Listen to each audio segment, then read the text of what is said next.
c'est quoi la ménopause pour quelqu'un qui aurait aucune idée, en fait, de ce que c'est? Ben, à la base, la définition plus simple des sociétés savantes, c'est vraiment un an d'absence de règles. Donc, dans le fond, c'est vraiment, faut que tu n'aies pas eu du tout de règles. Puis à peu près dans l'âge, là, tu peux avoir d'autres causes d'aménorrhée quand tu es plus jeune, mais autour de 50 ans, 51 ans en moyenne. Après ça, il y a toute une période avant ça de débalancement. Ouais. Tu peux avoir des longues période où justement où t'as pas de règles, mais vraiment c'est un an d'absence de règles, puis souvent accompagné de symptômes qui sont peu discutés, on pourrait dire. Typiquement, c'est les bouffées de chaleur. Faut vraiment que t'aies des bouffées de chaleur pour avoir accès à un traitement.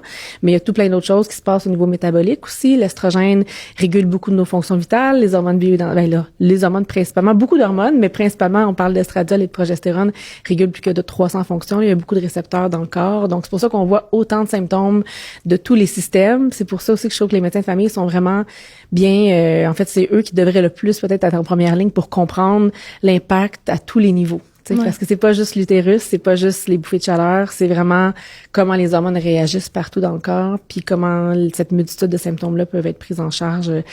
Des fois, ça peut devenir lourd pour les médecins de famille qui ont comme tout, tu sais, qui voient la femme dans la quarantaine, qui a tout d'un coup, elle se met à avoir tous les symptômes, puis là, ils sont comme, c'est la crise de la quarantaine.